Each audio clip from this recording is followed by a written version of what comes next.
SK하이닉스의 1분기 실적 발표는 그야말로 시장의 기대치를 훌쩍 뛰어넘는 입이 떡 벌어지는 대단한 수준이었지만 정작 실적이 공개된 직후 주식시장의 반응은 한없이 냉랭하기만 했습니다. 지금 시장은 단순히 개별 기업이 돈을 잘 번다는 미시적인 숫자 하나만으로 안심하며 환호하기에는 바깥을 둘러싼 거시경제의 날씨가 너무나도 험악합니다. 최근 중동 지역에서 터져나온 지정학적 리스크로 인해 국제 유가가 다시 고개를 쳐들면서 물가 상승에 대한 공포를 맹렬하게 자극하고 있습니다. 실제로 미국의 소비자 물가지수가 전년 대비 3.3%나 튀어오르며 좀처럼 잡히지 않는 끈적끈적한 인플레이션의 민낯을 드러냈습니다. 이러다 보니 JP모건을 비롯한 글로벌 거대 투자, 은행들은 당초 기대했던 미국 연방준비제도의 금리 인하가 지연되는 것을 넘어서 아예 올해 안에는 단 한 차례의 금리 인하도 없을 수 있다는 무시무시한 경고장을 던지고 있습니다. 비유하자면 SK하이닉스라는 기업이 역대급 실적이라는 아주 튼튼하고 거대한 우산을 활짝 펼쳐들었지만 밖에서 불어닥치는 거시경제의 태풍이 너무나도 거세서 결국 옷이 흠뻑 젖는 것을 막아내지 못한 이치와 같습니다. 금리가 내려가지 않는다는 것은 곧 시장의 유동성이 말라붙는다는 뜻이고, 이는 미래의 이익을 당겨와야 하는 기술주와 반도체, 주식들의 가치평가를 짓누르는 거대한 중력으로 작용하게 됩니다. 거시경제라는 거대한 폭풍우 앞에서는 1분기 실적이라는 훌륭한 방패가 잠시 무용지물이 되어버린 셈입니다. 이런 요동치는 장세와 불확실성 속에서 시장의 흐름을 주도하는 거대 자금, 즉 스마트머니들은 이미 과거의 결과물인 실적 숫자를 넘어서 미래의 현금 흐름을 보장해줄 장기 공급 계약, 이른바 LTA로 날카로운 시선을 돌리고 있습니다.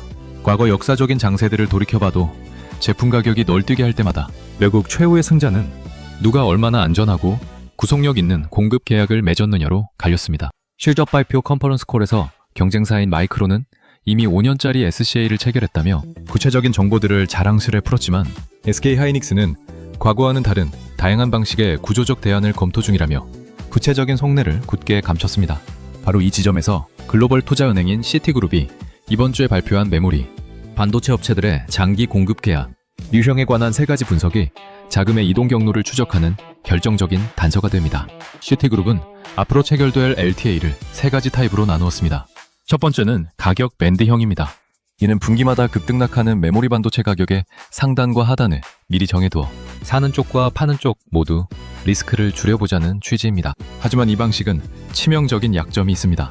바로 구속력이 너무 약하다는 것입니다. 과거 배터리 산업에서 굳게 맺었던 리튬과 양극재 계약이 하루아침에 휴지 조각으로 전락하거나, 십몇 년 전 태양광 붐이 일었을 때 OCI가 맺었던 폴리실리콘 장기 계약들이 시장 상황이 변하자 촉절없이 깨져버렸던 뼈아픈 데자뷰를 떠올려 보시기 바랍니다. 거대 자금들은 고작 이 정도의 헐거운 약속만으로는 절대 수조 원의 돈을 함부로 베팅하지 않습니다. 그래서 등장하는 두 번째 방식이 바로 선급금 방식입니다. 이는 전체 계약 물량의 30% 정도를 미리 현금으로 당겨받는 묵직한 계약입니다. 예를 들어 앞으로 10조 원어치의 메모리 반도체를 사겠다고 약속한다면 그중 3조 원을 미리 지불하라는 식입니다. 과거 LG 디스플레이가 까다로운 애플을 상대로 사용했던 방식으로 막대한 돈이 미리 오갔기 때문에 함부로 계약을 깰 수 없는 꽤 든든한 잠금 장치가 됩니다. 그리고 스마트머니가 가장 환호하는 가장 강력한 3번째 방식은 바로 아예 공장을 지을 때부터 비용을 나누어 부담하는 캐펙스 분담형입니다. 반도체 라인 하나를 세우는데 20조 원이라는 천문학적인 돈이 들어간다고 가정할 때 고객사에게 10조 원을 내라고 요구하는 대신 그 라인에서 나오는 물량은 오직 너희를 위해서만 전용으로 생산하겠다고 약속하는 것입니다. 만약 훗날 시장 상황이 나빠져서 고객사가 물량을 덜 가져가 공장 가동률이 떨어지더라도 이미 투자금을 절반이나 보전받았기 때문에 SK 하이닉스 입장에서는 감가상각비에 대한 재무적 부담이 확연히 줄어들게 됩니다.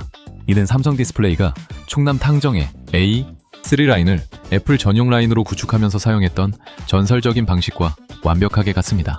당시 애플은 가동률이 일정 수준 이하로 떨어질 경우 삼성 디스플레이의 일종의 페널티 명목으로 보상금을 지급하기로 계약했고, 실제로 수년에 걸쳐 매년 1조 원씩의 막대한 현금 보상금을 받아냈던 역사적인 승리의 사례가 있습니다. 이런 압도적인 구속력과 페널티 조항이 있어야만 진정한 장기 계약이라고 부를 수 있는 것입니다. 따라서 지금처럼 금리 인하가 지연되고 지정학적 위기가 몰아치는 매크로의 짙은 소나기 속에서 투자자가 시장을 바라볼 때 확인해야 할 확실한 대안과 솔루션은 명확합니다. 단순히 1분기 실적이 잘 나왔다는 밋밋하고 회색 분자 같은 분석은 당장 쓰레기통에 버려야 합니다.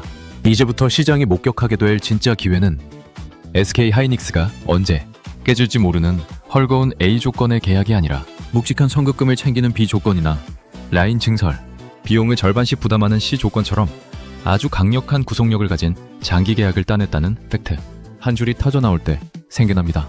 고객사가 수조 원의 뭉칫돈을 미리 태워서라도 전용 라인을 독점하려 드는 그 지독한 자본의 결속력이 투명한 데이터로 확인되는 순간이 바로 소나기를 피하고 확실한 무기를 주게 되는 기회의 시간입니다. 지수는 올랐지만 계좌 속 종목들은 파랗게 질려가는 억울한 전상, 그리고 역대급 호재 뉴스에도 불구하고 뒤도 안 돌아보고 조용히 짐을 싸서 도망가 버린 거대 자금의 서늘한 뒷모습은 결국 불안정한 거시, 경제의 거친 파도 속에서 한낱 숫자에 불과한 과거의 실적보다는 위약금이라는 확실한 족쇄가 채워진 미래의 담보를 간절히 원했던 시장의 냉혹한 본능 때문이었습니다. 눈앞에서 요동치는 붉고 푸른 숫자에 일희일비하며 귀중한 감정을 소모할 필요가 전혀 없습니다.